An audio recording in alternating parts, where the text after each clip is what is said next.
complication. Basically, just like the end-stage renal diseases. You probably heard about the end-stage renal diseases more than end-stage liver diseases. They have many similarities, both need drug dose adjustment. And also many of you, or me as a clinical pharmacist, we know more about end-stage renal kidney failure drug dose adjustment more than liver end-stage liver disease drug dose adjustment. But you have to aware both need drug dosing adjustment in clinical. I will explain that to you why we need to do that and how we do it, okay? So we will talk about portal hypertension, esophageal varices, ascites, and hepatorenal syndrome. You were like, this is end-stage renal, end-stage liver complications. Why you list all of them? Because they are different. And also next week, on Wednesday, you will have the liver disease complications, the hepatoencephalopathy, the HE, which is the urea higher in the blood. So I will try to explain to you how those happen and why. Okay, you know, I always want you to understand. When you understand it, you don't really need to memorize it. You understand, you know, you connect them together. Basically, the heart failure are very similar to end-stage liver diseases. I will also explain to you why, okay? So we will explain some of the pathophysiology. You probably heard some of them from Poda, but I would like to give you a brief introduction there. And also, what are the causes? Why? And also we'll discuss the evidence-based treatment and prevention of the end-stage liver diseases, and also how do we consider? What are those side effects? What are the benefits? What are the risks? You all heard about the clinical judgment. How do we really do clinical judgment? Is when we see those patients, we know how to evaluate the benefit, how to evaluate the risk. For some of the situations, how to evaluate the benefit and risk. Sometimes just equally there. How we just tell our patient, you decide what are these benefits, what are these risks. For those patients, sometimes just high risk and high benefit. I just don't know what to do. You tell the patient, let them decide. So many of those are clinical judgment, but how you must understand so you can do the clinical judgment, okay? So first of all, this is super important. You know the function of the liver. Then you know what if you lost the function of the liver, what will happen? This is the foundation. This is the foundation of today's lecture, because those are the function of liver. Once you lost those functions, then you lost many of you understand why, okay? So number one is their storage. Many of our liver storage the glucose as a so-called glycogen, okay? So if your liver intensively have the function in glucose regulation, do you see? Storage of glucose into the glycogen, and also glycogenolysis, break down the glycogen into glucose in case your body need glucose. If your body have too much glucose, it storage it. And also it has the gluconeogenesis. It generates the glucose from those non-carbohydrate sources. For example, amino acid, those tricyclic, remember those? The lactic acid, it generates glucose from those non-carbohydrate sources.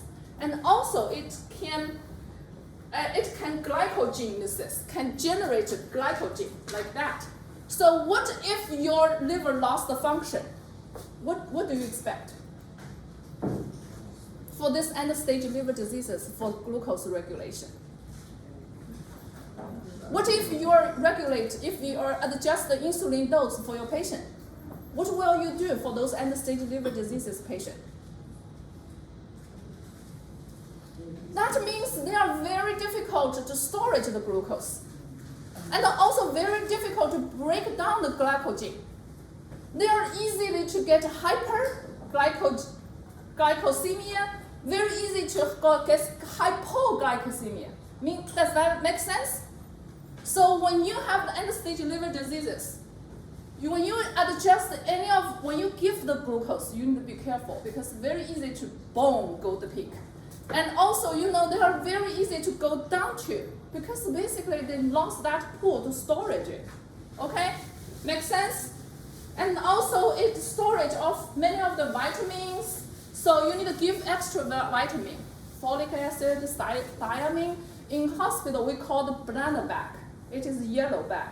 So we give it to the liver patient when they have basically they lost the storage function. Okay? They also lost the storage of iron and copper. We need to give those to the patient. And also they break down function. Drug and toxin metabolism, they may happen in your liver. What if your liver lost those function? That means your drug will slower the metabolism. It's easy to cause the overdosing issue. Does that make sense? And also, the ammonia. It needs to convert to urea, and then it converts to urea in your liver. And then it's urine out in the kidney. So if the liver cannot generate the urea to make the ammonia, urine out of your body, what happens? Hyperammonia issue. Hyperammonia make patient confusion. That's what you will have the lecture this Wednesday talking about that. Okay. So and also bilirubin metabolism. Also you will see the bilirubin go up. What happened? Jaundice, yellowish. Okay, also you see the synthesize. Many of those protein synthesize, lipid synthesize, it has dysfunction there. What happened? If you don't have those protein synthesize, what do you expect? Did you heard about hypoalbuminemia? What is albumin do in the blood? It's a protein in the plasma. What does it do? What if you have low albumin?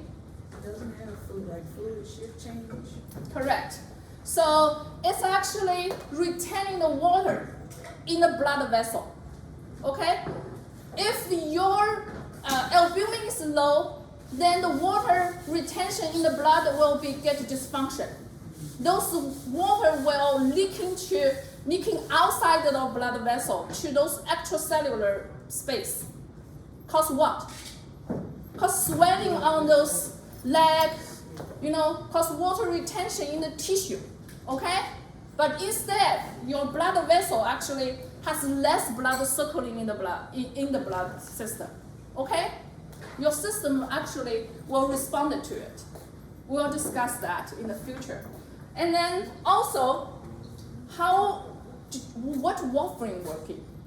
Factors 2, 7, 9, 10, right? That's how warfarin works. So if your warfarin inhibits those factors synthesize, but if your patient has liver dysfunction, your body basically cannot synthesize those coagulation factors. Just like you give them the warfarin. The RNR will be 1.5, 2.0 without the warfarin because they basically cannot synthesize those coagulation factors successfully. Does that make sense? Who don't understand? Okay, so what does that mean? Those patients increase bleeding risk. Does that make sense? They cannot synthesize those proteins, including albumin, including the coagulation factors. Those cause the bleeding, issues, okay? And also cause the water retention, all of those. And ascites, basically the fluid accumulation in the abdomen area. Growth factor as well, and the bile, those are all those synthesized. So means many of those bilirubin cannot excrete out, urea cannot, ammonia cannot excrete out, also has some immune effect, okay? So those are all the dysfunction. Once you know the function, then you know if they end the stage and lost those function, what will happen. That's the foundation, okay? So this is the blood vessel. What does red mean? Arterial. What does the blue mean? Vein. What's the difference between arterial and the vein? Arterial has sufficient oxygen to supply the body and through the capillary system. And then those oxygen are used by the tissue, and then now the oxygen become the CO2, and now it become those artery, become the vein. You understand? So usually each like stomach has an artery in and a vein out, okay? However, in liver, it has the artery in to supply the oxygen nutrition to liver tissue by itself, and it has a portal vein. It has the artery in and has a vein in, okay? It's called a dual system. Why? Because all this stomach, GI system, when they collect those blood, then it goes through the liver and what do detoxification before it's getting to this called interior vena cava, and then getting to the lung. Okay? So this has this system. However, if your liver has many of those called cirrhosis means many scar in the liver. So that block this blood flow into the inferior vena cava vein, then what happened? It will increase the portal vein pressure. It's called the portal vein hypertension. Does that make sense? Once those blood pressure increase, what happened? Well, back to stomach, back to GI, back. Okay, that's why when we have this, when we talk about the varices, I will give you explanation there. Why your patient increased the bleeding through the stomach, increased the bleeding through the esophageal. It's all because those pressure go up, okay? It's called portal hypertension. Portal vein blood pressure go up, okay? So the severity, you probably heard about called the Child-Pugh score or Child-Tucker-Pugh. We usually call the Child-Pugh score. I will not test you this. I don't expect my student to remember how to calculate those scores. I don't remember them. I know when to use what score, and then I just Google it. And Med-Cal, Clinical Cal, Lexicon, they all have those calculators.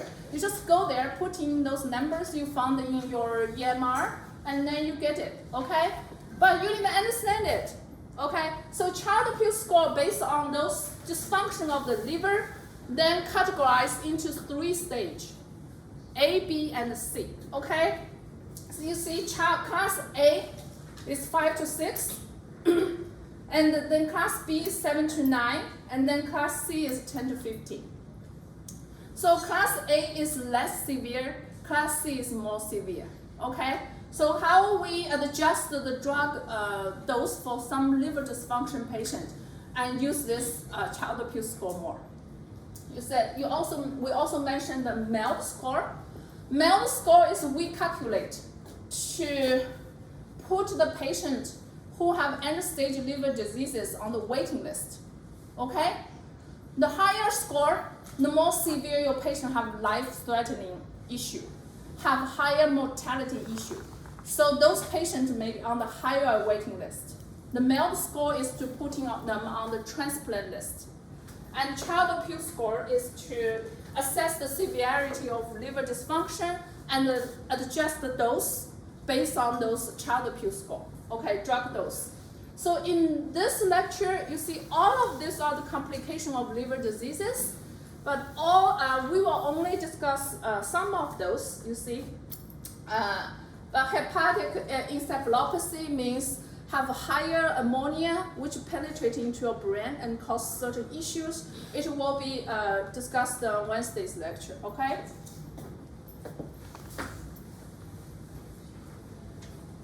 Okay, so portal hypertension and variceal bleeding.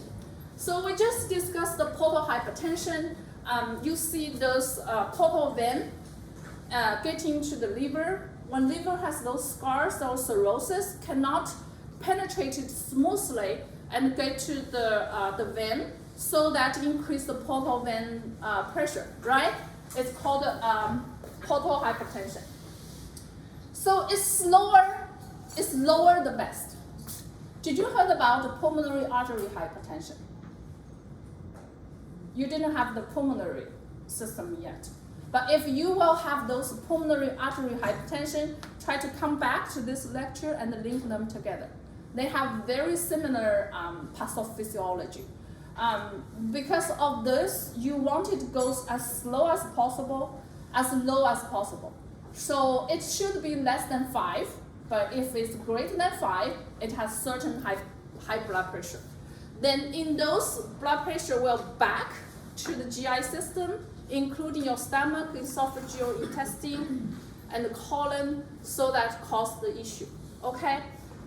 So basically, as you can see, this is the initial, and also the main consequences of cirrhosis is leading to the complications. This is the major issue to cause all the other complications. It's all because the blood cannot flow smoothly through liver, and then increase the pressure, and then those pressure go back and cause more complications, okay? So hope you understand this. It should be less than 5. Lower the best, and if it's higher, you can see 5 to 10 is considered mild, and then if greater than 10 is considered significant. It has complications through there. So I put this again, so try to explain to you.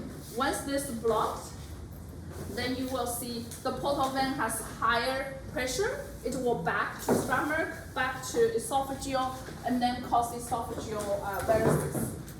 See? Okay, that's how it worked. The initial and the main problem. So once it's back, you can see the stomach. This is the stomach. This is the liver cirrhosis. Once this blood cannot flow through that, then those pressure will increase and then cause this blood vessel dilation and cause those blood vessel varices, okay? Those are very vulnerable. Once it's break, then cause bleeding. That makes sense? It's very easy to cause stomach esophageal bleeding, okay? So that's the main reason to cause the variceal bleeding, okay? So the variceal hemorrhage, basically very high mortality rate and a very high percentage of patients have this bleeding issue for those liver diseases. You can see if Child-Pugh score about 40% and the Child-Pugh A is about 40% and C about 85%. Actually, majority of the people, they found to have liver cirrhosis, either because of virus, hepatitis B, hepatitis C, or the alcoholic liver cirrhosis. Majority of them found because of vomiting blood. If they don't have regular annual checkup, they suddenly vomiting the blood because the variceal broke, okay, and then caused the bleeding, and then found to have this liver cirrhosis issue, okay? And also very high mortality rate, very high recurrence rate. They definitely need a secondary prophylaxis to prevention the bleeding. And also the bleeding, we'll talk about that in the future slides. Bleeding can increase the infection rate. They also need antibiotics if they have bleeding. So what are those risk factors? Of course, the severe liver cirrhosis, the higher rate to have the variceal bleeding, because they usually have large varices. and those varices are very vulnerable and very easy to broke and cause bleeding issue. And if they have this called red wale marks, it's also increased the endoscope bleeding risk. If they have also many other strong predictors, if the varices size is big, like the larger, the easy to break and the easy to bleed, and also the severe liver diseases, and any time they have previous bleeding, they always need a secondary prophylaxis. We'll talk about that primary and the secondary prophylaxis. So the variceal acute management, all of this part are the typical part. When patient has anything, anywhere has bleeding, including variceal bleeding, including liver cirrhosis caused bleeding. Number one is what? Hemodynamic stable, right? What does that mean? Your patient just has bleeding, basically lost the blood volume. What do? The blood pressure dropped. That is life-threatening. Do you want to think about where at this time point you want to, but that's not number one priority. Number one is life-saving. The ABCs. What did you learn in the sepsis lecture? Can you connect them together? What do you want to do? You want to give them fluid, you want to give them blood, right? You want to give them platelet, you want to give them the plasma to prevent the further bleeding, to lower the bleeding volume, to maintain the hemodynamic stable, to maintain the blood pressure. The blood pressure drop to 90, to drop to further, they die from that. So you want to maintain the hemodynamic stable. Once the hemodynamic stable, then you can say, okay, let's figure out where this bleeding comes from. Is that from the stomach, from the esophageal? You give them the EGD, the endoscopy, okay? Go through the esophageal all the way into the stomach and see where the bleeding comes from. Does that make sense? So those bleeding come from esophageal, then you will try to do this called endoscopic bend. Well, I will have a picture showing you how to do that. Basically, tight those varices so that stop the bleeding, okay? But dural endoscopy, how many of you maybe have your parents, your family have the endoscopy? No? Don't know about it? They always ask, any procedure, they always ask you to sign. What are the risks? Many of those patients get scared. My mom had that, they transplant that, they translate that to my mom, and then my mom was like, that's scary. Do you want to blood transfusion if any, perforation? Because once you have those procedures, go through the esophageal all the way into stomach, there's a risk to cause the perforation. There's a risk to cause further bleeding. That's why it needs to be hemodynamic stable before you have the endoscopy, the EGD. Okay, then you try to stop the bleeding through the band ligation. I have a picture in the future slides to show you how that looks like. We don't use this called sclerotherapy because it have high risk, high complications, okay? If bleeding stopped, then you can do the further treatment, the medication treatment. Use vasopressin or octreotide, and octreotide is preferred. Or you also need to add the antibiotics. I will explain why antibiotics is needed. And then you want to repeat that endoscopy and bend those higher risk varices. Remember, 70% have recurrent bleeding within 6 months because the varices is still there. Liver cirrhosis problem is still there. So it still have high risk to bleed. Still have very high life-threatening issue, okay? If not, then further procedure need to be given for those patients. Anyway, so all this algorithm trying to show you how you can see from here how we always address the priority, always life-threatening. Try to do the life-saving, vital sign stable first, hemodynamic stable, and then do the further workup to see how we can stop. If not stop, what's the further procedure to do? That's usually the clinical protocol looks like. So if patients have acute variceal bleeding, we discussed that. What should we do? Supportive. What supportive we given? Maintain the blood pressure, giving blood, transfuse plasma, transfuse platelet, right? Monitor the vital sign, monitor the blood pressure, monitor the heart rate, monitor the breath, the breath rate. So try to stabilize the vital sign first, okay? On clinical, we usually maintain 7 to 8, the hemoglobin, okay? To minimize the transfusion of the red blood cell, because it also increase other complications. I don't want to discuss more, that's another lecture. There's always, how to connect those together. You want to intubate them if they have breath issue. You want to give them the plasma, the platelet to cause that coagulopathy, because they basically have a very low coagulation factors, just like you giving the warfarin. Make sense? So also try to stop the bleeding and then and prevent the rebleeding. So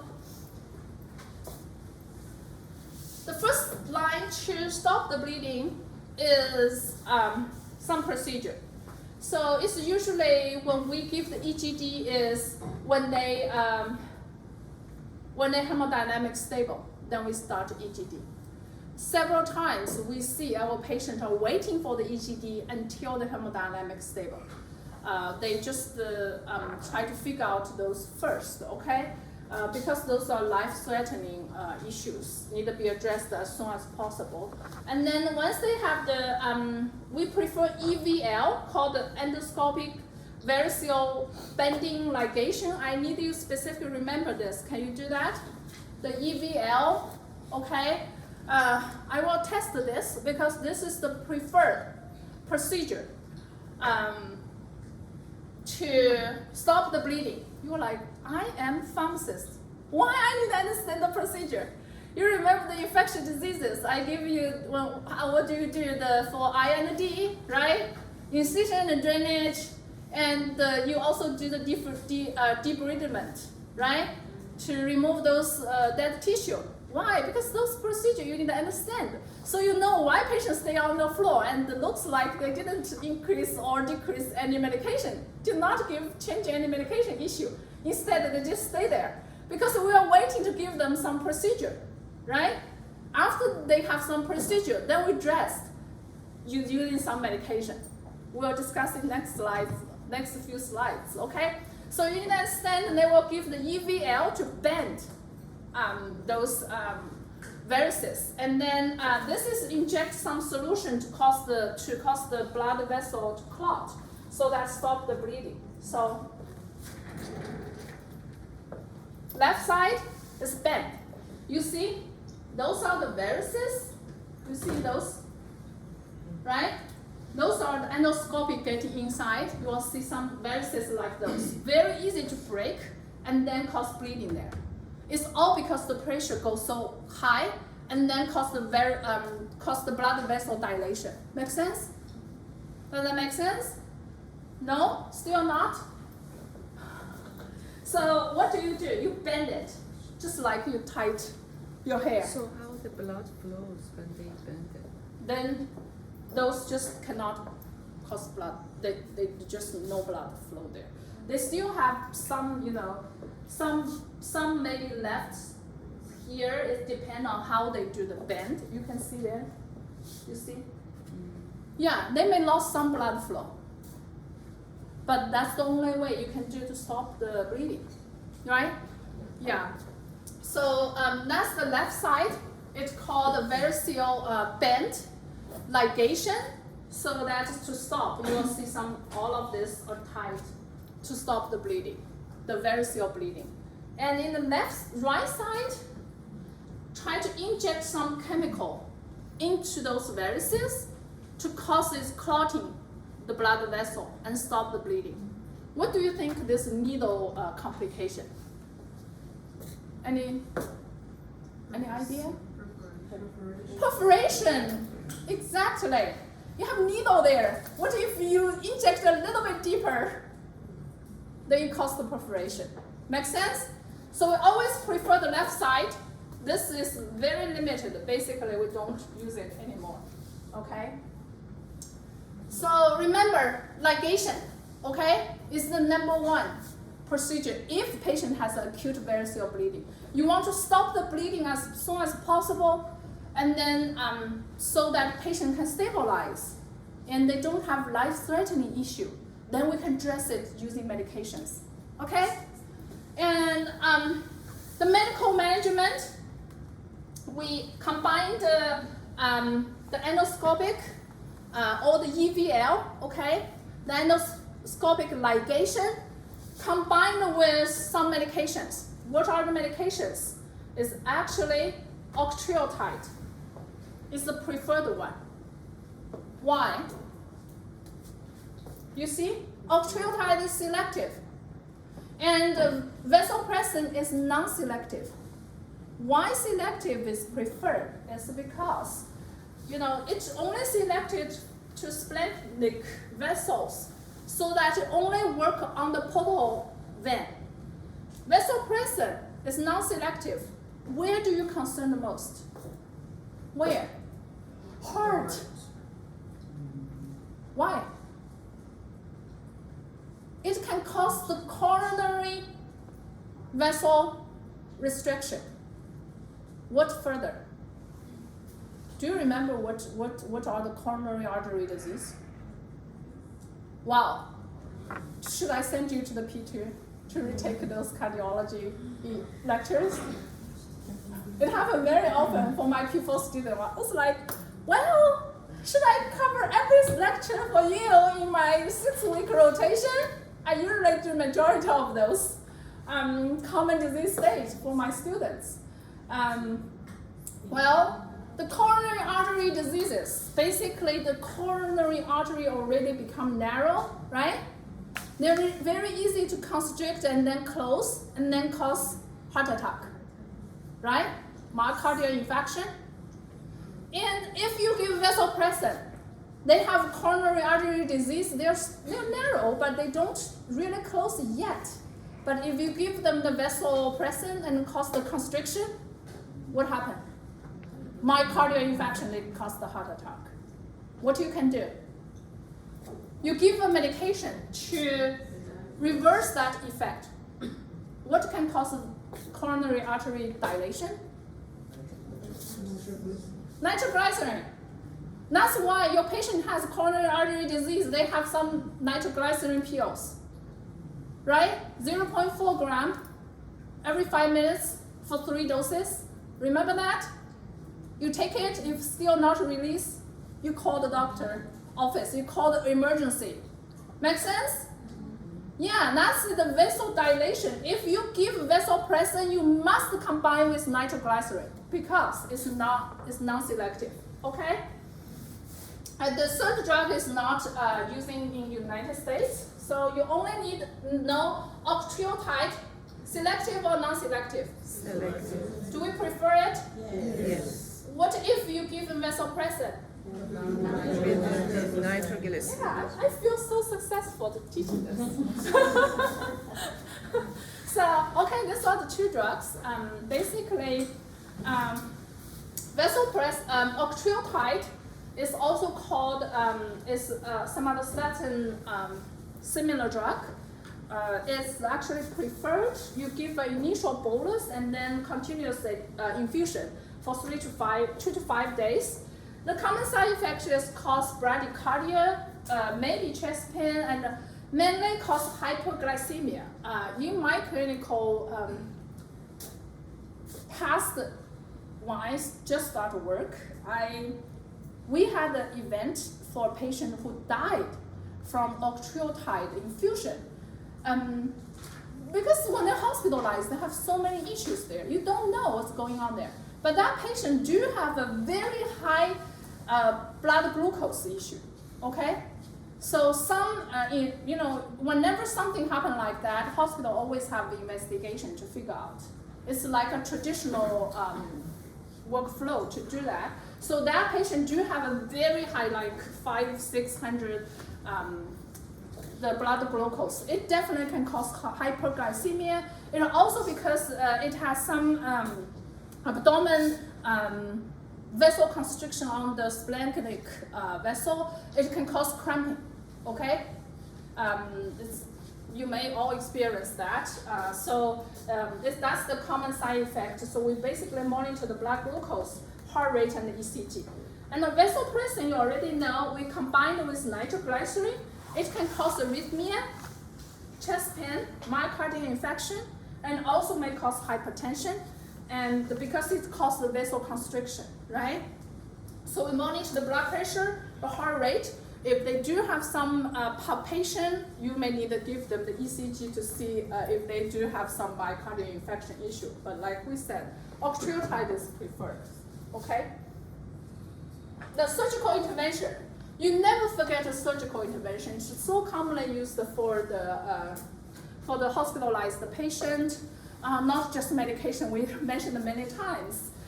But usually, traditionally, pharmacy school, all students always think about medication. But now, it's always combined with some surgical intervention, something to stop the bleeding. Usually, typically only used for those, if you give them octreotide, you give them the EVL, they still have bleeding issue. Okay, so then you can use those balloon compression to compress those blood varices. When you have bleeding, what do? If your skin has some injury, you press it, right? You stop it by press it, right? That's actually similar. You just press it to try to stop the bleeding. And also the tip. This is called tips. I remember I have a picture in the future.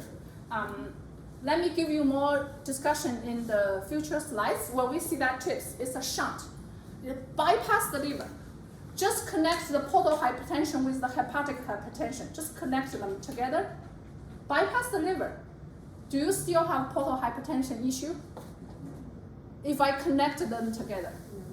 You bypass the liver, you bypass all the scar tissue, right?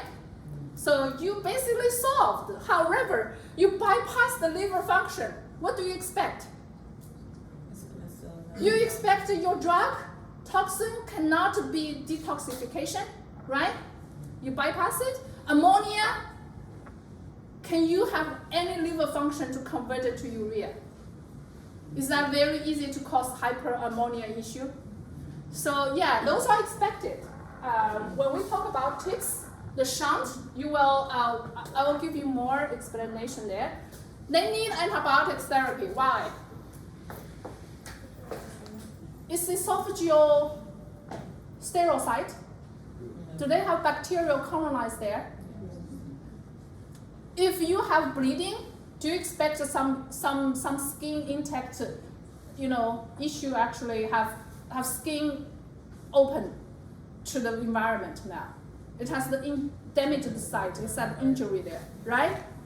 Do you expect some of the bacteria may get into the blood and cause the infection? So that's why they need antibiotics, okay? Anytime they have GI bleeding, they need antibiotics to prevent the infection. It's not, it's not like indefinite, but when they have those GI bleeding, when they have those open wounds on the esophageal, on the stomach, they need antibiotics. How to give it? Fluoroquinolone is the number one choice. It have IV and a PO.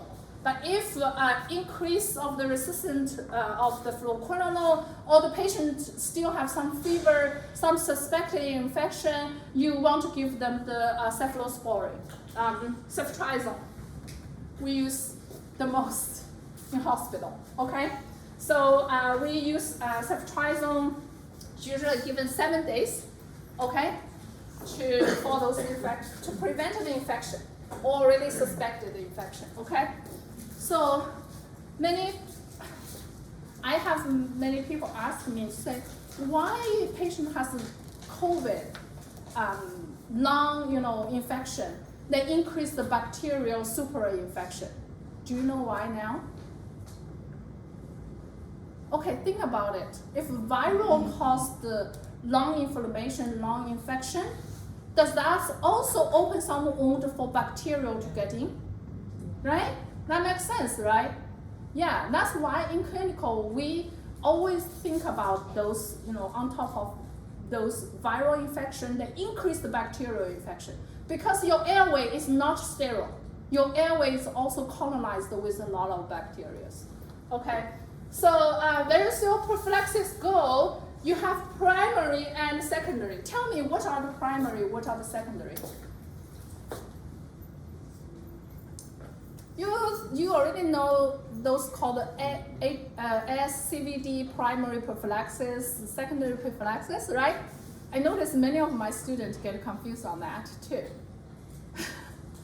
So primary means they never had a varicose bleeding before, but they have so high risk. So we need to give them to prevent the varicose bleeding. Secondary means they have the varicose bleeding. Once they have the bleeding, they already have the bleeding, they have so high risk to have the recurrent bleeding. So we give them the secondary, called the secondary prophylaxis. Now you understand? Okay, so secondary, everyone needs for secondary is they need secondary prophylaxis, indefinite. They need to prevent it. So what to cause that varicose bleeding? What's the initial cause? Tell me. The portal hypertension, right? The portal hypertension to cause the varices. Do you understand? The portal hypertension, because that high pressure to back the blood and then cause the esophageal and stomach varices. What do? You want to reduce the portal hypertension. Make sense? You want to use that to reduce, then we'll talk about what to prevent. So if they have cirrhosis and no varices, why they need prevention? They don't need it. They don't have varices. They don't have bleeding risk, basically. You just monitor it. Every 2 to 3 years, give some EGD to monitor to see if they have varices there, okay? But if they have small varices, they don't have bleeding, basically, they usually don't need a specific treatment, but they need to monitor more frequently, usually annually or every 2 years, to monitor those small varices. And then you want to, this is debatable, because you give the drug, you also have the side effect, but the patient may not benefit from this treatment. They still have very small varices. But if they have high risk, okay, of bleeding, say they have severe liver diseases, liver cirrhosis, child Pugh score C, and then they may need some prevention because increase the bleeding. Then you need to give this non-selective beta blocker. Remember, the non-selective beta blocker is what we give to prevent bleeding. We'll talk about mechanism of action next slides. So if they have medium, large varices, what do you think we will do? Or preventing it, right? Because they definitely, the large varices, medium varices, they definitely increase the bleeding risk. Then we will use the non-selective beta blocker. That's the primary treatment. If a patient cannot tolerate it, then we need to give the EVL to the band ligation it, okay? Then if they already have the variceal bleeding, what do you think we should do? Remember, this is all. What is this? That's end. We use both to combine and reduce the bleeding as more as we can. Because the recurrent bleeding is so high, it's up to 70% within 6 months. So you want to prevent the bleeding as more as you can. So you combine the EVL with non-selective beta blocker, okay? Can you remember that? Yes. If I test you, can you do it correct? You said combine EVL with non-selective beta. If they have varicose bleeding before, we do the primary or secondary? Secondary. Secondary name means the event happened before. We want to prevent the further happen, the recurrent. Okay, then we need to combine the EVL with what? Non-selective beta blocker. Okay? We'll talk about what are those non-selective beta blocker and treated. And also, if they still cannot, then this tips could be the recurrent, for the refractory, as the rescue therapy. Okay? So this basically the rephrase of the last algorithm for you to review. So you know if they have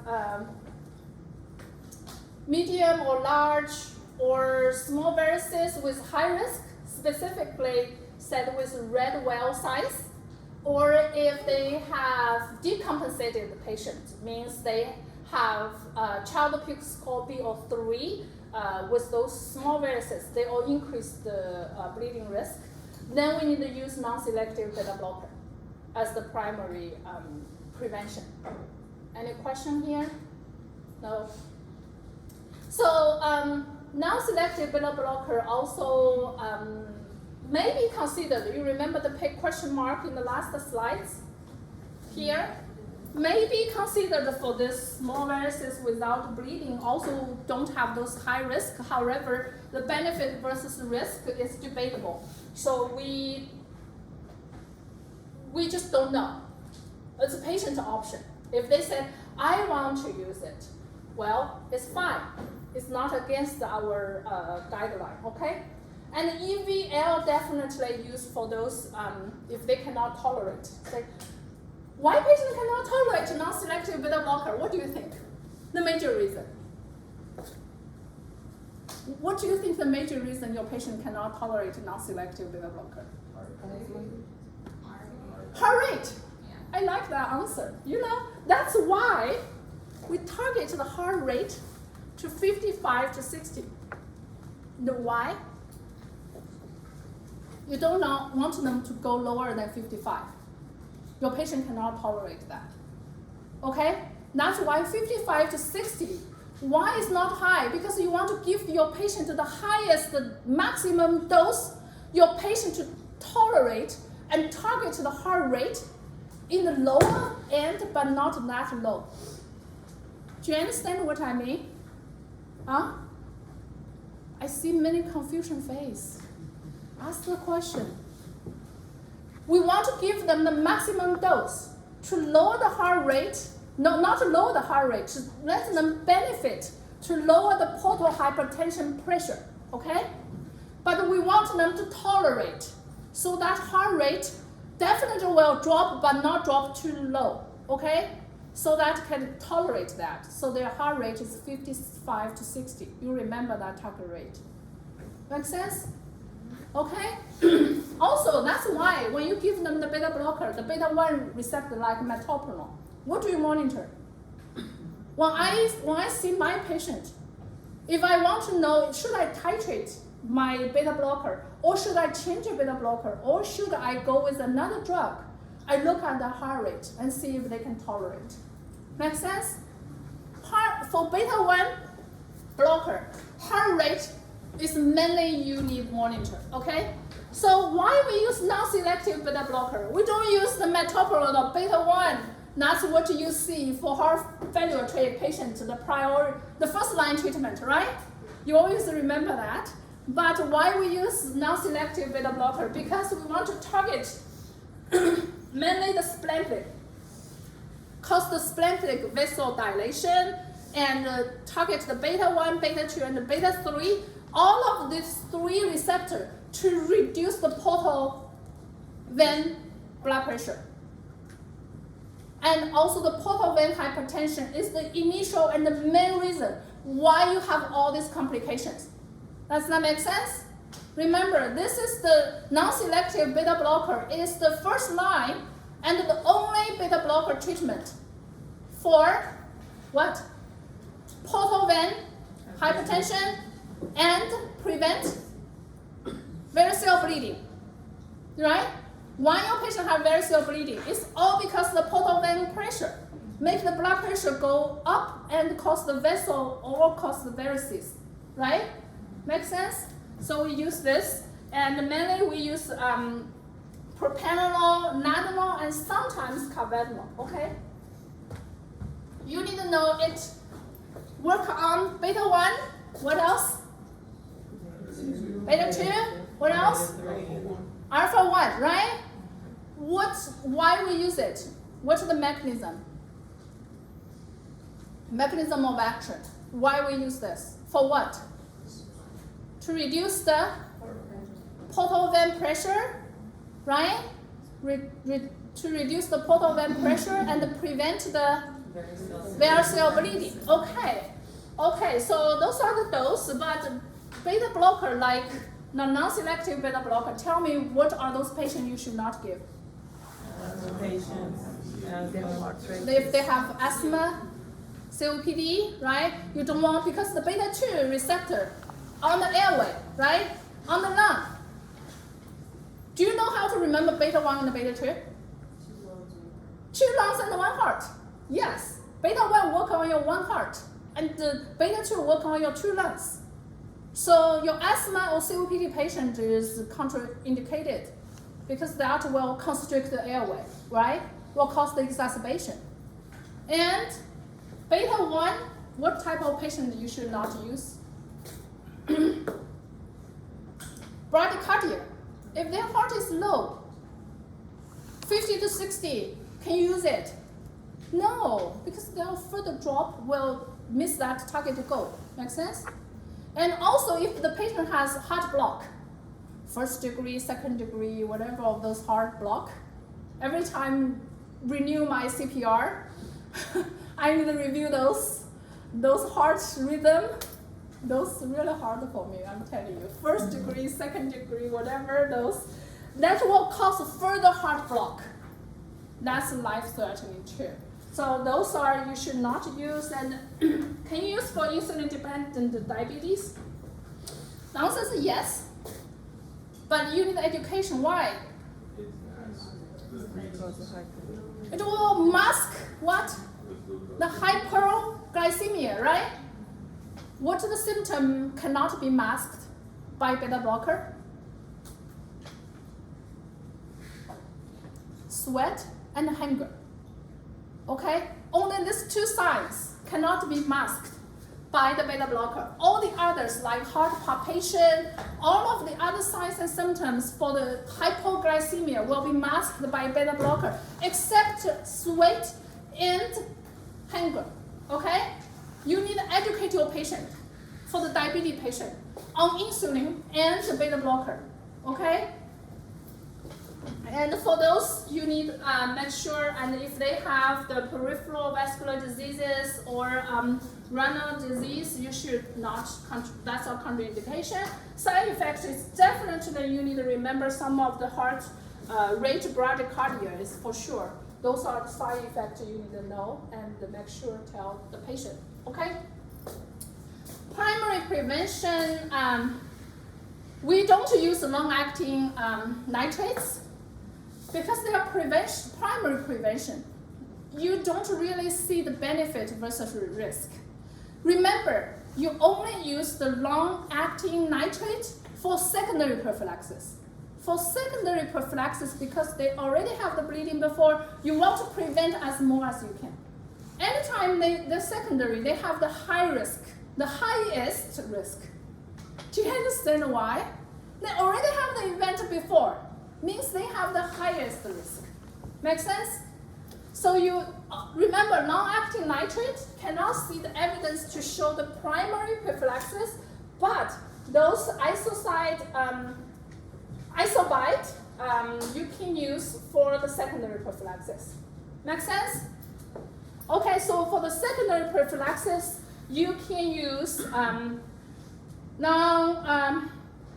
Non-selective beta blocker combined with EVL. However, if patients cannot be solved those issues, then you need tips, which is shunt. Okay, we'll talk about that in the next few slides. And then all the other patients, anytime they have this variceal bleeding, they definitely need to combine the EVL plus the non-selective beta blocker, okay, for the secondary prophylaxis indefinitely, because it's so high risk. And then what you can also, that's the first line treatment. Make sense? What's the target goal for the non-selective beta blocker? 55 to 60. Heart rate? 55 to 60. What are those non-selective beta blockers? Propranolol, ladanol, carvedilol. What are the mechanism of action? What receptors they work on? Okay. So this or we just discussed for the nitrate. Well, you can combine for the secondary prophylaxis, the isosulfide. You can combine to little bit, just slightly reduce the recurrent of bleeding. However, when you use the isosulfide, you basically do not see the mortality benefit and high incidence of adverse effect. So it's also like clinical judgment, your patient's option. You add it, you may slightly reduce the rebleeding risk, but increase the adverse effect.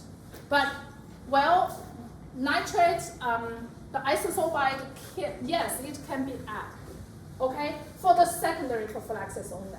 Does that make sense? It's all because this debatable benefit and risk, okay? However, the sclerotherapy is no longer recommended. We use EVL, you know that, right? What's the complication of sclerotherapy? The needle? Those perforation, yes. Okay, so this is the shunt. This is the portal vein. The portal vein try to flow through the liver. However, they have many cirrhosis and scar to block the flow, so that increase the portal vein pressure, right? Now you use this shunt to basically bypass. What happened? What do you think? Your patient, the side effect or the complications of this called tip or shunt? We just talked about that.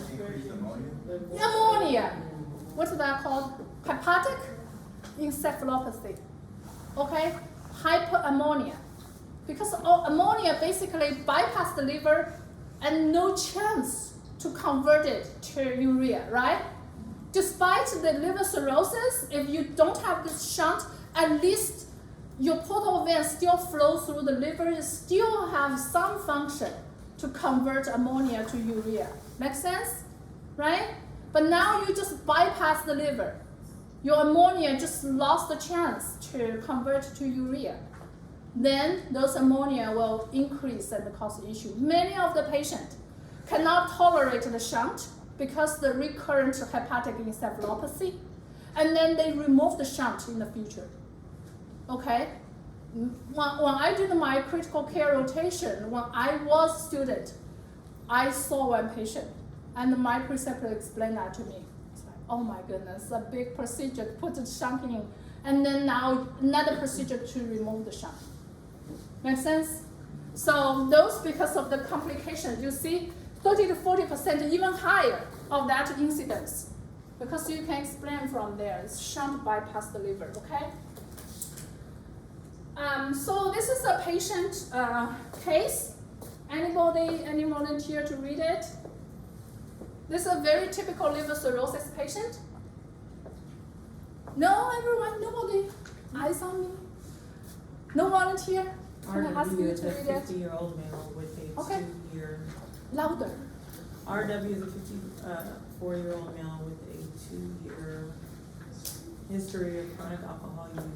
He experienced 30-pound weight loss and recently noted bilateral lower extremity edema, increased girth of his abdomen, jaundice, and scleral icterus. He is not taking any medications and has no known diabetic allergy. Sorry. Physical examination reveals an afebrile jaundice and catechitic male in moderate distress. Spider angiomas were found on his face and upper chest. In addition, palmar erythema was noted. Abdominal examination reveals prominent veins on a very tense abdomen. The liver edge is percussed below the right costal margin, and ascites is noted by shifting dullness and fluid weight. Admission laboratory data are as follows. What are those? It says Chem 7? Sodium, Yes. salt from sodium chloride and BUN, right? And potassium, those both are cation, and these two are anion, and then these two are the renal, okay? So potassium, what is this? Bicarb, okay? And then 0.4 is the serum creatinine, and 138 is, The glucose. yeah, you need to know how to read it. Sometimes the NAPLABs just give you this called the fishbone lab, and you need to know which one is which, okay? Move on. Thank you, TD. Okay. Okay, so tell me, all these labs, everything were, and also the physical exam, what are those abnormalities? His AST and ALT are very abnormal. Elevated, They're right? elevated. But do you know it's actually elevated at the overall early to middle phase, at the really late stage? Do you see elevation? No. Why? Because only when the liver cell die, they release the STLT. If majority of liver cell already die, you see them back to normal because no more liver cell to die. Make sense? Okay? So it just shows in The early to middle Early. stage. Really late stage, no more liver cell to die. Then you see, we commonly see actually the AST/ALT just the normal 20 to 30, or slightly elevated, but they have end-stage liver disease, basically because there's no more liver cell to die. Okay? So the liver cirrhosis patient. What else? Is the hemoglobin low? Yes. And Alvin is low. yeah, albumin is low, less than 4.0. Okay, why? Because protein synthesis issue, right? What else? Bilirubin is high. Why? Because it cannot produce bile, cannot excrete the bilirubin out. Make sense? Those are all the liver's function. And what else? Is the serum creatinine low? Right? Blood glucose, we don't know, depend on when we collect the blood. If morning blood, before breakfast, that is high. 0.4, why serum creatinine was so low? What happened to the liver cirrhosis patient? They have malnutrition issue. You mainly see they have very skinny extremity, skinny arms, skinny leg, because the muscle waste syndrome, they basically malnutrition. Their liver cannot storage the nutrition. The liver cannot synthesize the protein. They basically have malnutrition issue. They have very skinny extremities, however have big belly with the water ascites inside. Did you see the physical exam? Right? Okay, what this word mean? Malnutrition with muscle wasting syndrome means there is loss of the muscle. very skinny extremity. HIV patient many have those issues before. Now has this, if they can treat it, carefully, if they take the medication as they are instructed, medication adherence no issue, they are correctly treated. The HIV patient don't have those issues anymore. So these are for your review. Basically, it's very similar to what we discussed. The liver function. You see, the liver function test is usually elevated. However, if there's a really late stage, no more liver to die, then you can see the normal, the very normal ST-LT. Then you know it's a very late stage. No more cell to die. And then you see the bilirubin elevated because liver cannot synthesize bile. And then you see those physical findings, liver age, because the inflammation of the liver and also the jaundice, the spider angiomas, and also those erythema, those words I cannot pronounce it. I'm not the only one. They are all consistent with the advanced alcoholic cirrhosis in this patient because the alcoholic abuse.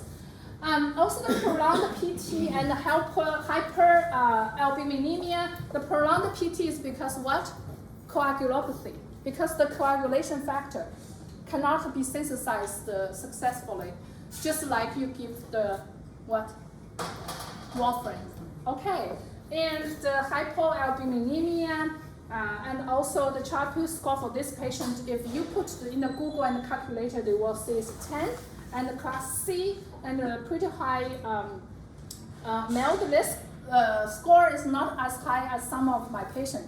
I see my patient over 40. So they're actually on the waiting list for liver transplant. And it's predicted, the mild score basically predicted the mortality rate. For this patient, the 3 months mortality rate is about 20%. And then the muscle wasting and the malnutrition for the patient because the storage and synthesize function, dysfunction in the liver, and so that they have weight loss and very, like I just said, muscle wasting syndrome, very skinny extremities, basically loss of the muscle volume. That's why the serum creatinine is so low. Does that make sense? I had a question about the, is that count the 2-year chronic alcohol use? I mean, can that cause? Not 2 years. Yeah. Over that usually. That's what Yeah. Yeah. It's usually, that's why the alcoholic liver diseases is usually when you found it, it's already late stage. It's usually 5 to 10 years alcoholic problem and cause the end stage liver diseases. But for this patient, you see, it's not really that late stage. It's the ST-LT still highly elevated, means they still have a lot of liver cell to die at this stage.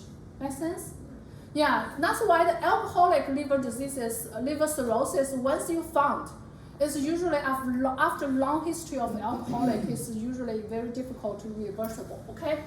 The only way to do is liver transplant, okay?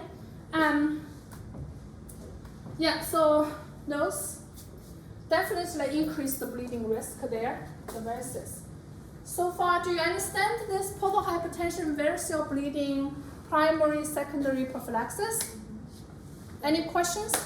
Dr. Wang, how do we keep the fluid down when we have the fluid function issue? Just like some kerosene. Yeah, we'll talk about this. What is this topic title? Yeah, ascites. That's the fluid. Okay? We'll talk about this. Okay? Not for everyone we use paracentesis, but we do use for some severe paracentesis patients. Okay?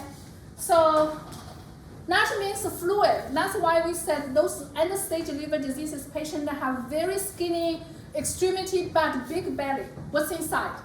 The fluid. The fluid. You can heard the wave of the fluid. Okay? So basically, those free fluid in the abdominal cavity, because you remember the splenic vessel actually get dilated, it's very easy to cause the fluid leaking. And also, do you remember the albumin? What albumin do in the plasma? It's retain the pull the water into the blood vessel. What if the albumin low? It's very easy for the water to leak out from the blood vessel, right? And also, because of the pressure in the liver, it's the lymphatic.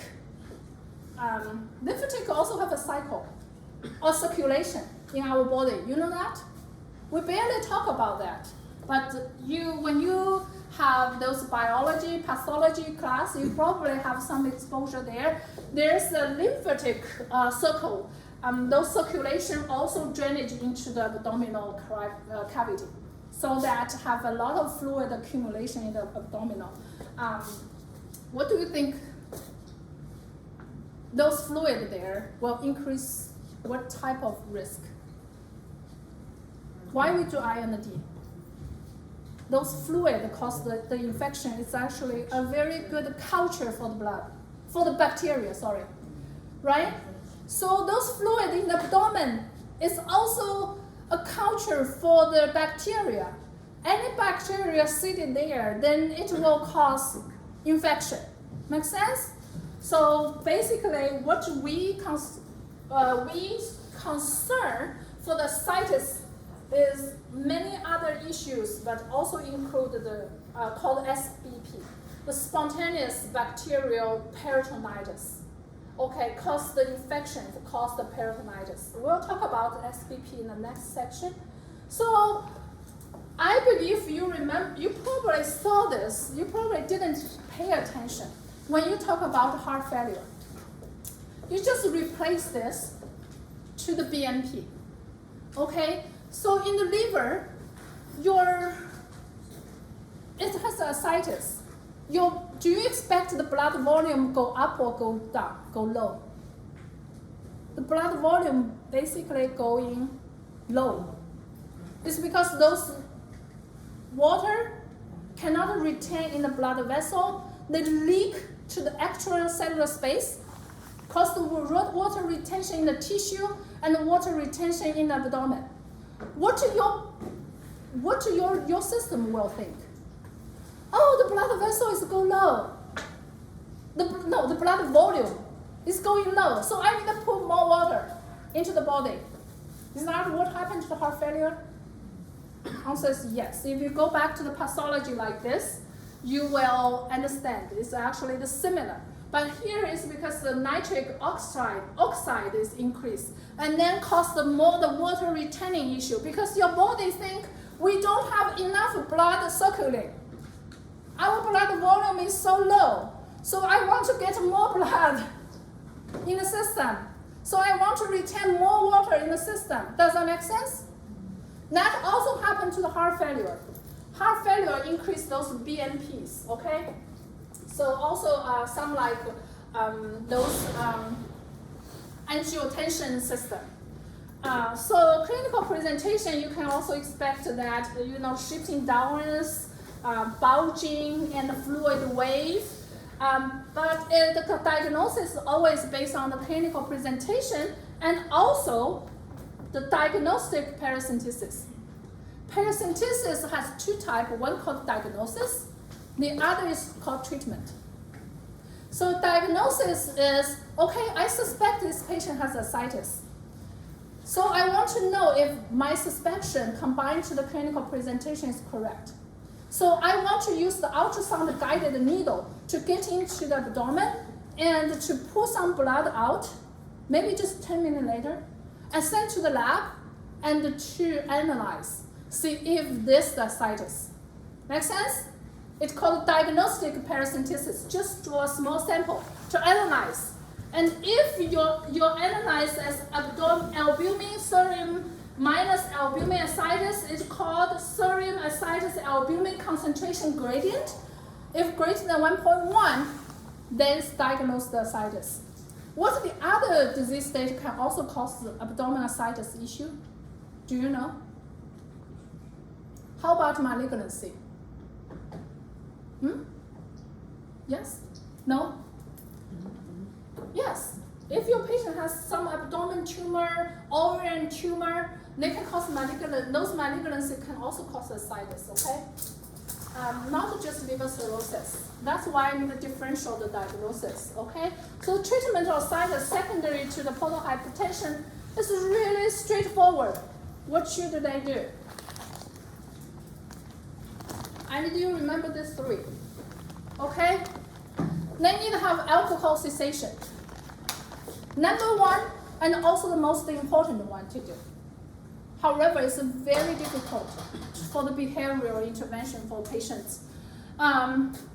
We literally see patients admitted to critical care, give transfusion, give all of this octreotide, all of the treatment, and discharge the home.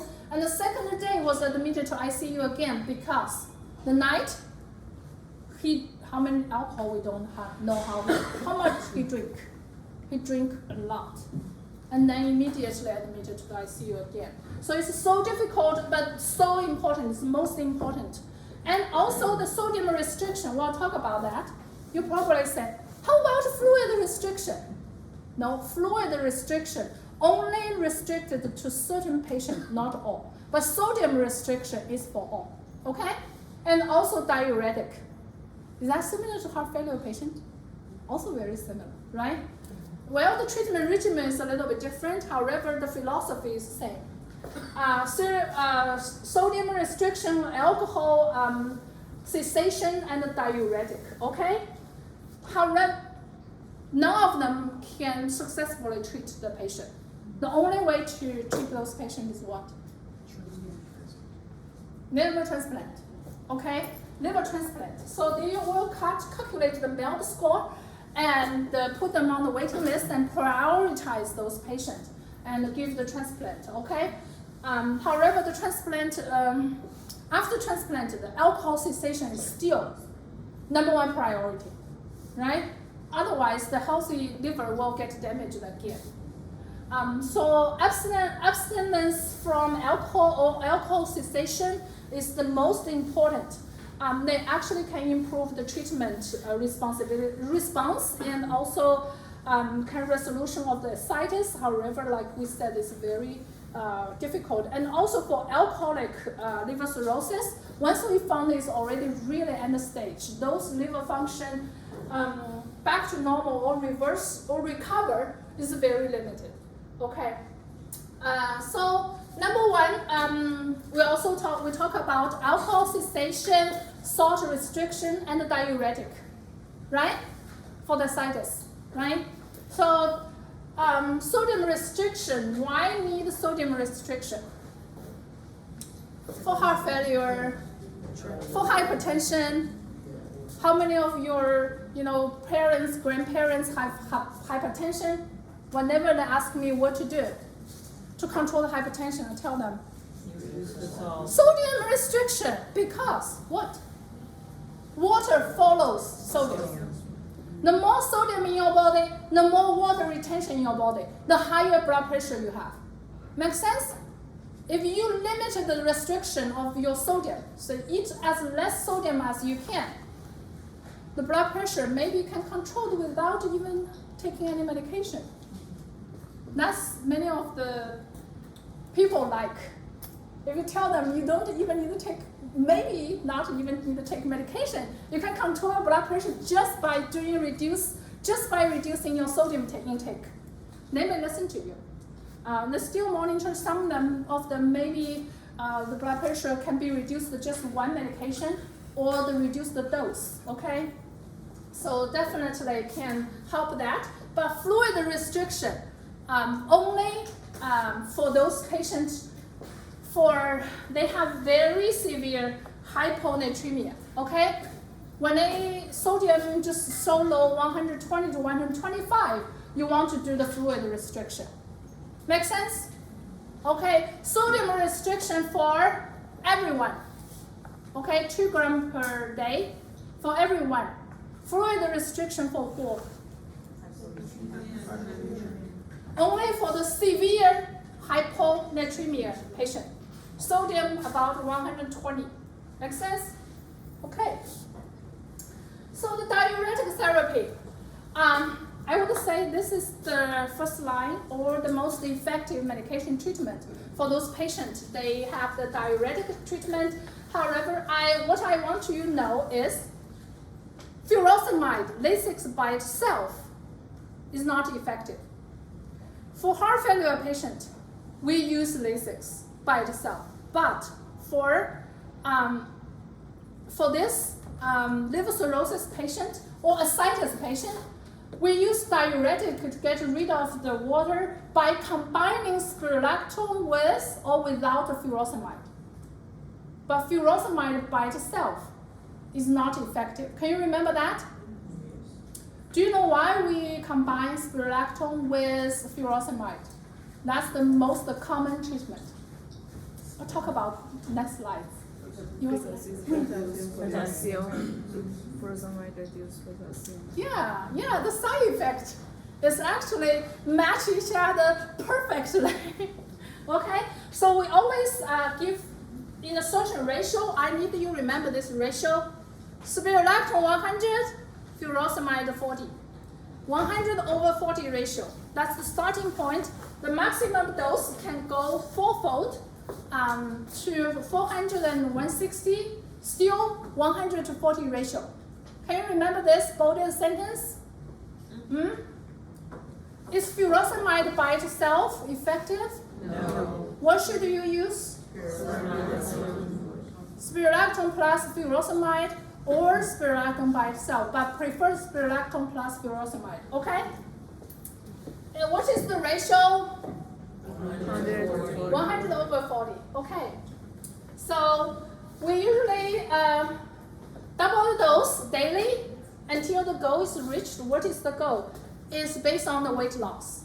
Because those weight loss is how we monitor the water loss. Make sense?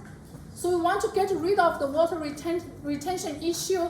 And so if they lost 1 day without edema, then that's the target goal. And if they have edema, means more water retention in the tissue or the extracellular space, then you target 2 pounds per day as the targeted goal. Okay. This one maybe for those patients, if they are not, you don't know how the response is, then you can do that spot urine, but it's need the nurse, the medical team all aware when to draw the urine and also the patient. The first morning urine need to send it to the lab to measure it. Okay, and also the furosemide we mentioned. What's the major side effect? Yeah, it's definitely have many side effects. One of them is definitely cause creatinine elevated. I mentioned to you, if I have a patient who started the Lasix or the Lasix dose go up, or anytime adjust the dose, go up or go down, I will monitor the electrolytes, I will monitor the creatinine if they go up. Well, we always monitor creatinine to see if patient can tolerate. Preferably increase less than 0.3, but most of the time it's actually increased elevation. But we always monitor every day to see how the serum creatinine go up, how much it go up, okay? And also some of those definitely need to be closely monitored. Why we combine them? Spironolactone can cause increase of potassium. Furosemide can cause a reduce of potassium. Spironolactone can cause acidosis.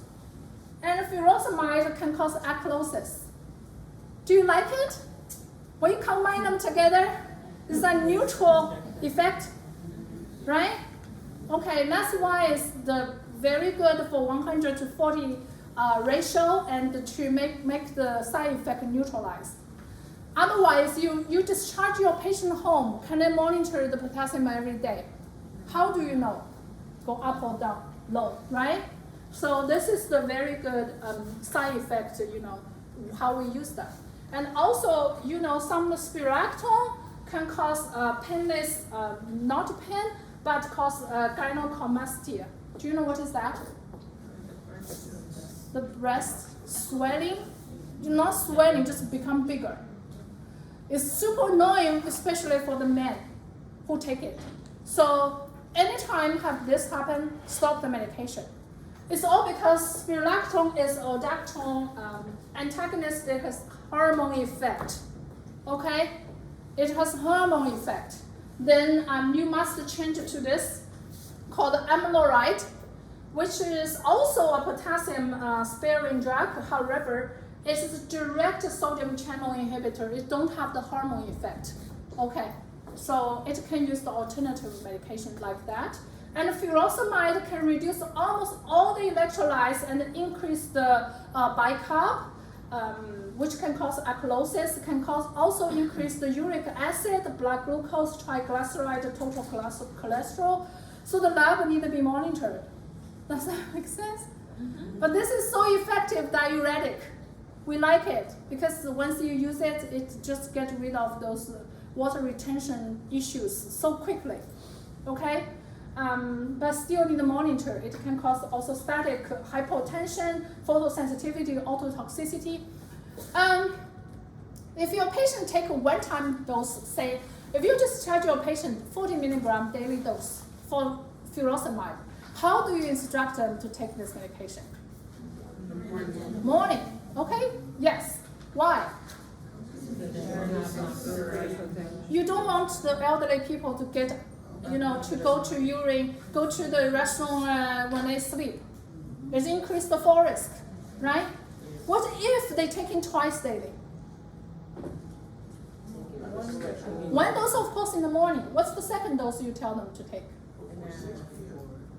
Usually I tell them to take 3 to 4 p.m. So that when they go to the bed at 9 to 10 p.m., I tell them the early afternoon time. You can take it at 2 p.m. until 4 p.m. Sometime at that time point, as long as you can remember it. So that they don't need to go to the restroom when they sleep, which increases the fall risk. Okay? Nobody wants to get up and go to the restroom when they sleep, right? Yeah. So, paracentesis. This is a treatment paracentesis. What we talked about before is called diagnosis paracentesis. But basically, both use those called ultrasound guided needle and go into the abdomen area and then drain those fluid out.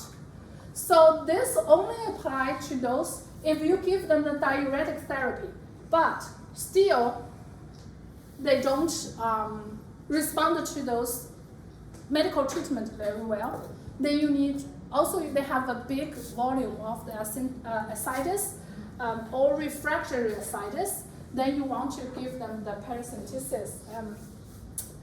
Okay, so if there's small ascites fluid removed, you basically just give them some normal saline to replace the volume, okay? Because once you remove the ascites, your blood vessel volume will also reduce somehow.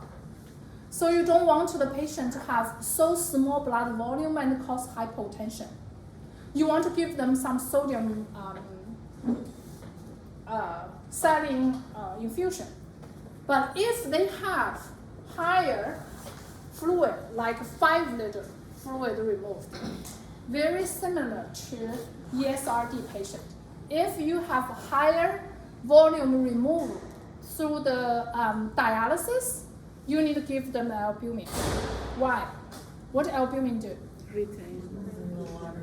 Yeah, can keep the fluid in the blood vessel to maintain the blood pressure. Otherwise, the blood pressure will drop to so low, the patient is life-threatening. Does that make sense? How do you calculate how much albumin to give? 6 to 8 grams per liter. Only give if they have removed over 5 liters of the fluid, which they are risk of the hypotension. You calculate it. Say if that is 5 liters, you give them how much? 30 to 40 grams. Okay, do you know how to calculate it now? If I tested you, do you know how to do it? This is a question, okay? Remember that. 6 to 8 grams per liter if remove over 5 liters of fluid. to minimize the hypotension issue by using albumin to retain the water in the blood vessel. Make sense? Okay, so usually we use 25% over the 5% because you want to use high concentration and less water inside. Make sense? And also maximum the rate to avoid the circulation overload and the peripheral edema. Okay?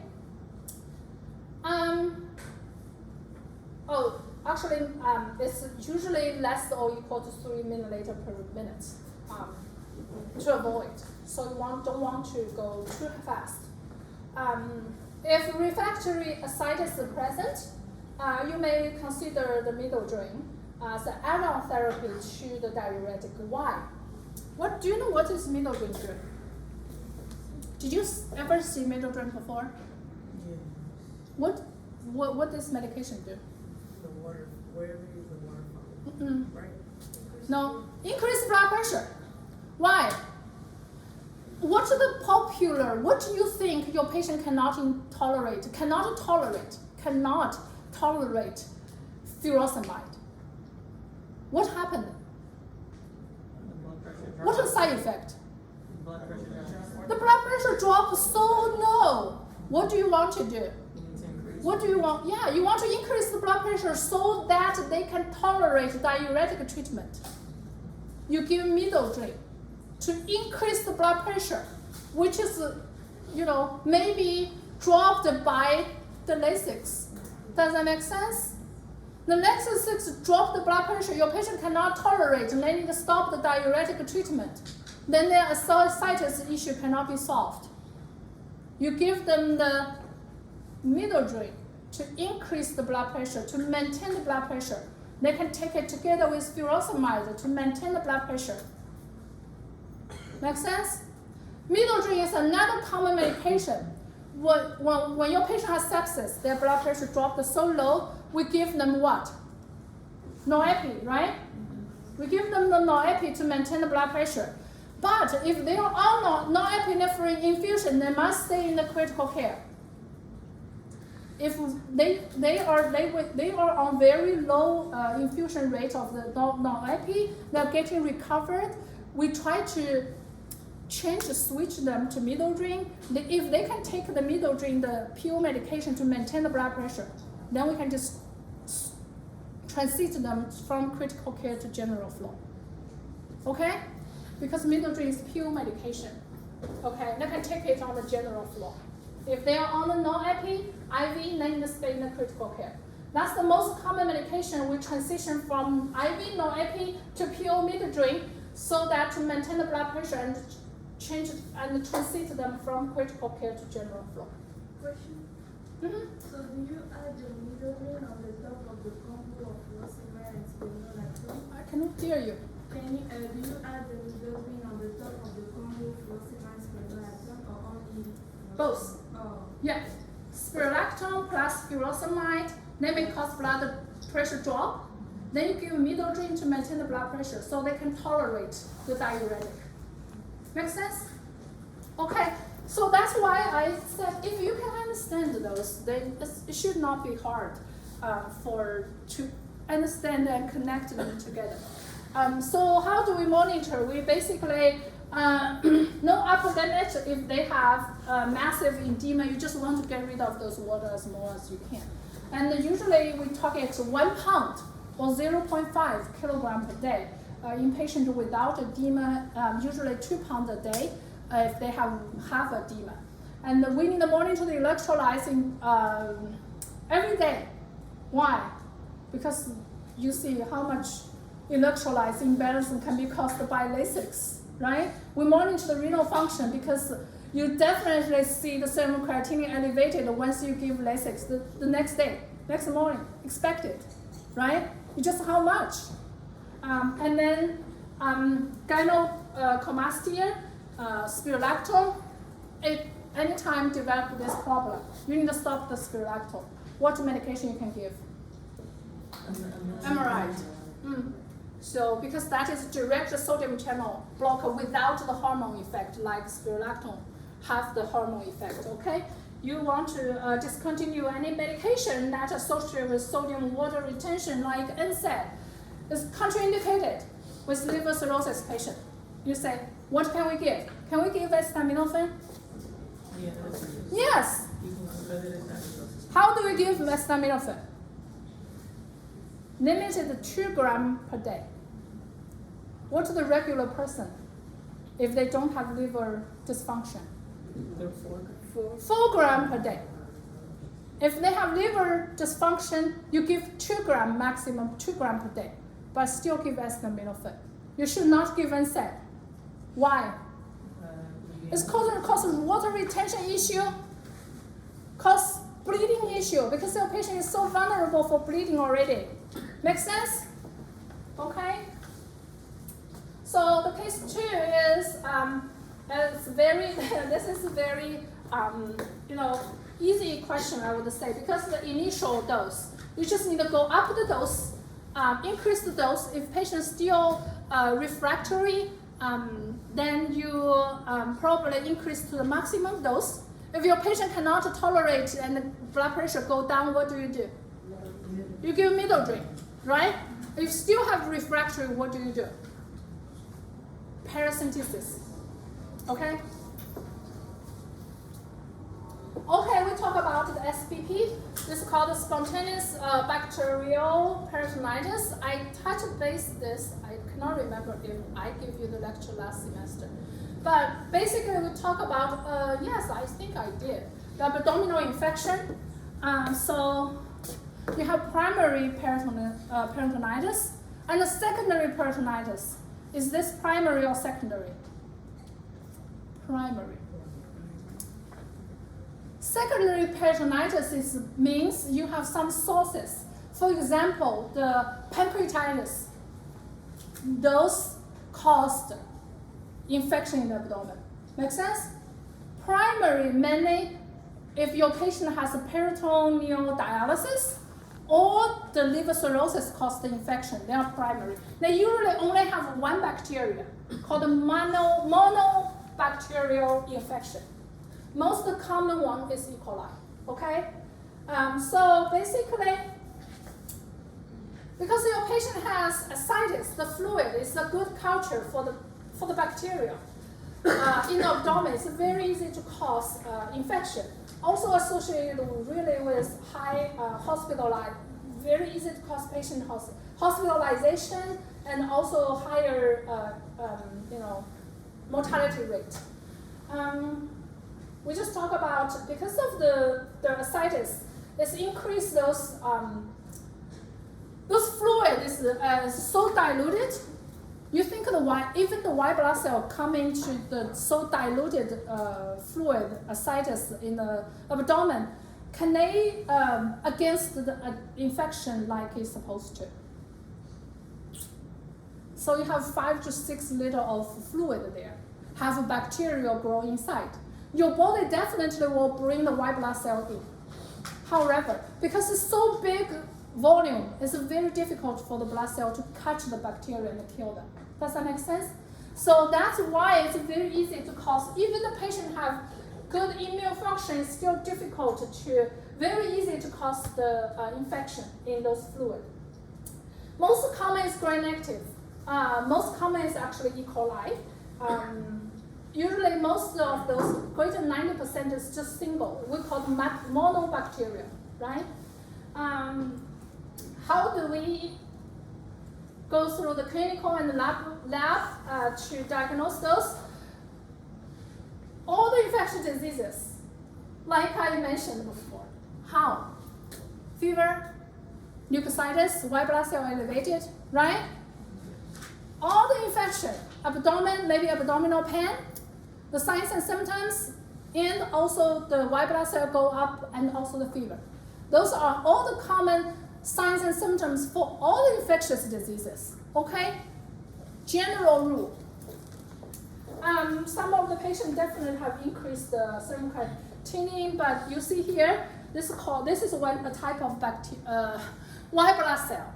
This white blood cell try to get into the ascites, but limited against the infection because it's diluted and so big volume of the fluid. So you will see it actually increase in the sinus, which is supposed to not. That's how we can tell the patient has infection, okay? It's a very high chance that over 60-70% have blood culture or ascites culture positive. Is that a good thing? Yes, it's good. We get the culture positive, right? So we know what bacteria, we know the susceptibility. So we can de-escalate to the appropriate antibiotics to treat it, right? Yeah, some of those just make sense. Sometimes I talk to my students in the clinical practice to say, some of the common sense, but because the student gets so nervous when they just started the clinical practice, sometimes they just lost some of the common sense. But it's okay, it's trainable. It is trainable, yeah, someone just lost those common sense. It's like, but it's okay, it is trainable. After you get used to those fast pace, those get used to the environment. It's usually my students get very well trained after 6 weeks rotation. So usually how we treat the acute SBP, just like the other infection, you want to give them antibiotics, but meanwhile you also want to give them the albumin. That's the difference. The albumin is the difference. What do we do for the SBP treatment compared to the other infection? Okay? Why? Why we give them albumin help the treatment of SBP? Yeah, you reduce the ascites, fluid, volume, reduce the source, got your source control, right? On top of the antibiotics treated. Make sense? Also, because if the volume is so high, you still cannot treat it using antibiotics effectively because the antibiotics so get diluted, so low concentration in the ascites. Just like the white blood cell we just discussed, it's decreased the efficacy. So you want to use antibiotics plus albumin, sometimes plus paracentesis. Try to treat the SBP. Make sense? Source control, source control, source control. Okay? So antibiotics, you already know, it's most of the is gram-negative E. coli. What do you want to give? Ceftriaxone. Almost, we always give that until we get to the culture, and then we take it. We de-escalate or sometimes escalate if those are, say, the carbapenem-resistant enterobacterials. And we will give some more like advanced, is ID-restricted antibiotics. So ceftriaxone is actually the number one.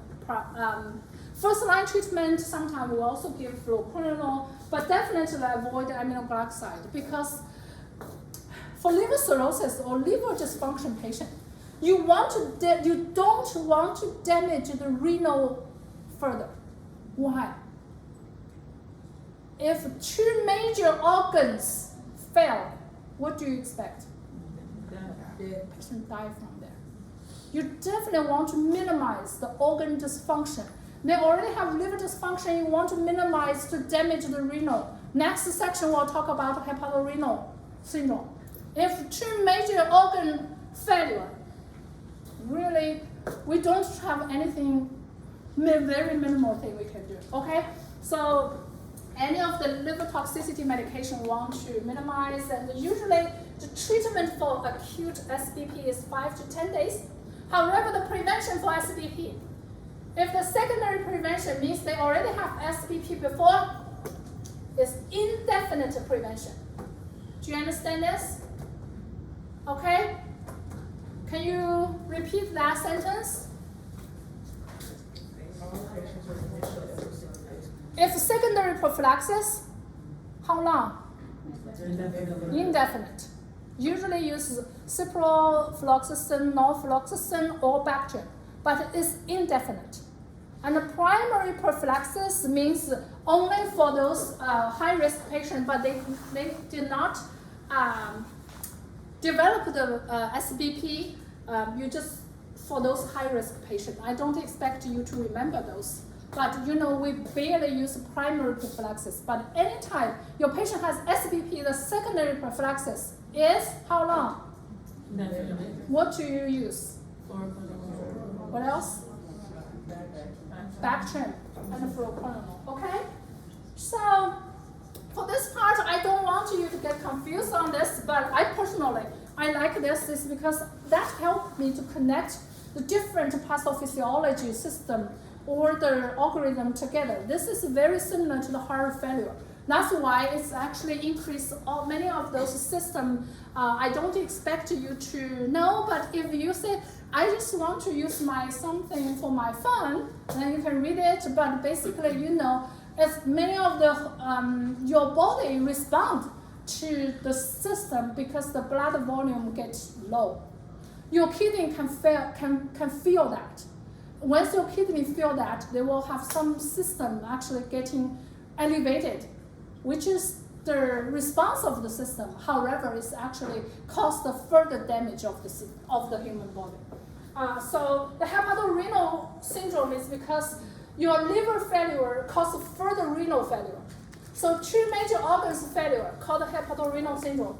Only one thing I need you to remember: what to treat this. How to treat this. I didn't expect you to remember this part. It has two types. It's more like clinicians level. They want to test you for this. But anytime your patient has hepatorenal syndrome, the only way, honestly, what we can treat, liver transplant. All the other treatments, octreotide, albumin, middle drain, they are all, to maintain the hemodynamic stable. You don't give nephrotoxic drug at all. You want to maintain their life saving as longer as possible until they get liver transplant. Once they develop a hepatorenal syndrome, they immediately put the high priority of liver transplant if they qualify. Okay? So that's all I have. Do you have any question for me? I know it's a big topic. Try my best to help you understanding. If you have any questions, you can ask right now or later. No? You understand all? Ready for the exam? Okay. I have 11 questions. No LC. I already emphasized everything. I bolded it, I underlined it, everything in the lecture. Okay? Okay. Is there any